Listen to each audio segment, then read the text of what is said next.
So I got fired on Friday. And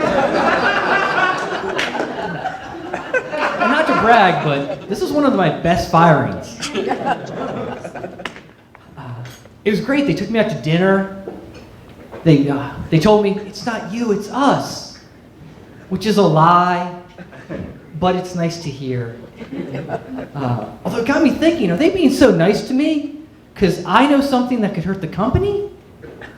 And if I know something that can hurt the company, and I'm not smart enough to know I know that, that's actually a pretty good reason to fire me.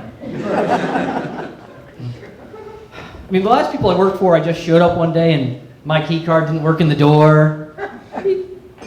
So I better call my boss. No dial tone. That's peculiar. I'll check my email. Account no longer exists. That's not good. Found out later they'd fired me 3 days before and just figure I'll work it out on my own. I'm actually worried that it might run in my family though, because my cousin Scott, he just lost his job at Anky's Fish Fry because he burned down the building. Turns out that's a really short HR meeting. They didn't even wait for the fireman to leave.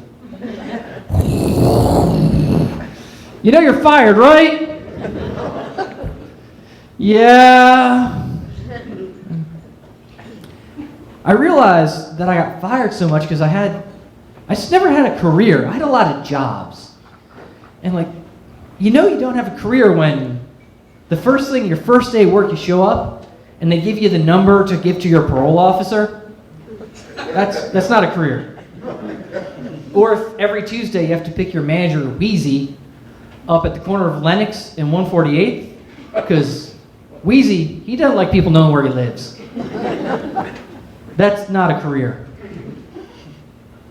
I know people deal with it differently too. Like my sister, she got fired last month from her job at Denny's. So she joined a cult. It's actually a pretty cool cult. They have a web page, and they've got this multi-level marketing plan now where if she gets 4 converts, I think she gets a Cuisinart. And if she gets enough, this is my favorite part, if she gets enough converts, she gets a planet. And I was just thinking that maybe if you can't cut it as a waitress at Denny's, you might not be ready for dominion over an entire planet yet. There maybe should be an intermediate step, I just think so. And I know. Yeah, people deal with it differently. I actually had my low point in 2005, I remember it well. I was living here in the Bronx, and someone broke into my apartment, and they took nothing.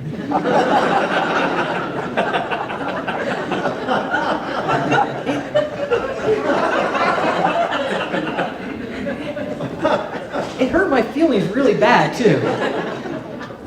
And if you're ever at a point in your life where you're too broke to rob, you start reevaluating your choices. So what I did is I ran off and I joined the U.S. Navy. Usually somebody applauds at that, but that's okay. Yeah.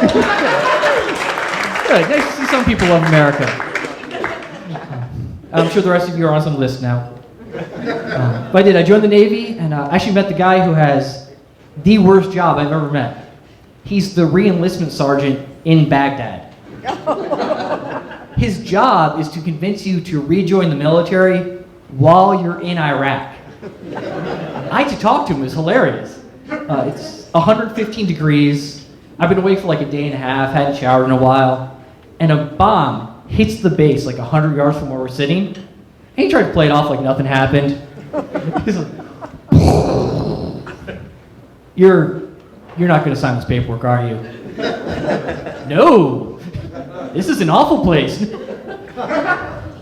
And my mom, when I joined the Navy, I remember she pulled me close and she looked in my eyes and said, Mike, God, I'm scared for you, but I'm so proud of you.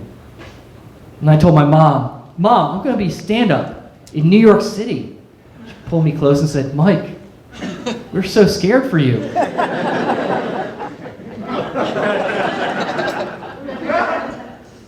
Thank you. It's been really great talking to you guys.